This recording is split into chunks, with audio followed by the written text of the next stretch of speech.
एक समय की बात है, एक हरे भरे गांव के पास एक शांत सा तालाब था।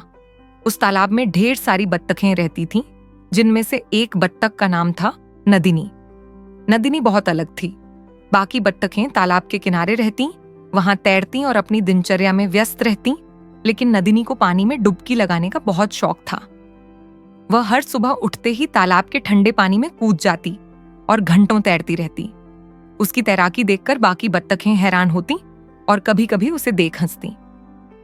नदिनी, तुम दिन भर पानी में क्यों डुबकी लगाती हो? एक बत्तख ने पूछा।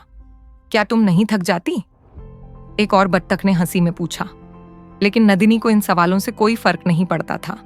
वह जानती थी कि उसे पानी में तैरने से खुशी मिलती है और यही उसकी प्रकृति थी। वह रोज तालाब में उतरकर डुबकी लगाती, तैरती और उसके बाद बाहर आकर अपनी बातें सोचती। उसका दिल ताजगी से भर जाता था और उसे जीवन का एक नया दृष्टिकोण मिलता था। एक दिन गांव में भारी बारिश हुई। तालाब का पानी बहुत बढ़ गया और सब कुछ पानी में डूबने लगा। बत्तखें और अन्य जानवर घरों में छुपने लगे, लेकिन नदिनी को इससे कोई डर नहीं था। उसने अपनी आदत को बनाए रखा और पानी में तैरते हुए तालाब के बीचों बीच पहुंच गई। उसने देखा कि तालाब के पास कुछ पौधे पानी में डूबकर मुरझा गए थे और कई छोटी मछलियां पानी की गहराई में फंसी हुई थीं। मुझे कुछ करना होगा, नदिनी ने सोचा। वह अपनी तैराकी की कला का इस्तेमाल करने का फैसला करती है। उसने सबसे पहले मछलियों को सुरक्षित स्थानों पर पहुंचाया। फिर उसने अपने मजबूत पंजों से तालाब के पास डूबे हुए पौधों को बाहर निकालने की कोशिश की।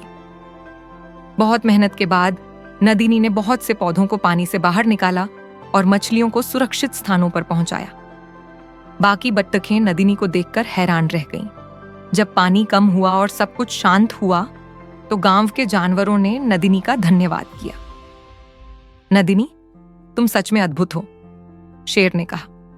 तुमने हमें दिखा दिया कि तैरना और पानी में डुबकी लगाना सिर्फ आनंद लेने का तरीका नहीं होता, बल्कि यह किसी संकट में मदद करने का भी एक तरीका हो सकता है। नदिनी ने मुस्कुराते हुए कहा, पानी में डुबकी लगाना मेरे लिए एक आदत है, लेकिन आज मैंने उसे अपनी जिम्मेदारी समझा। कभी कभी हमें अपनी क्षमता का उपयोग दूसरों की मदद के लिए करना चाहिए।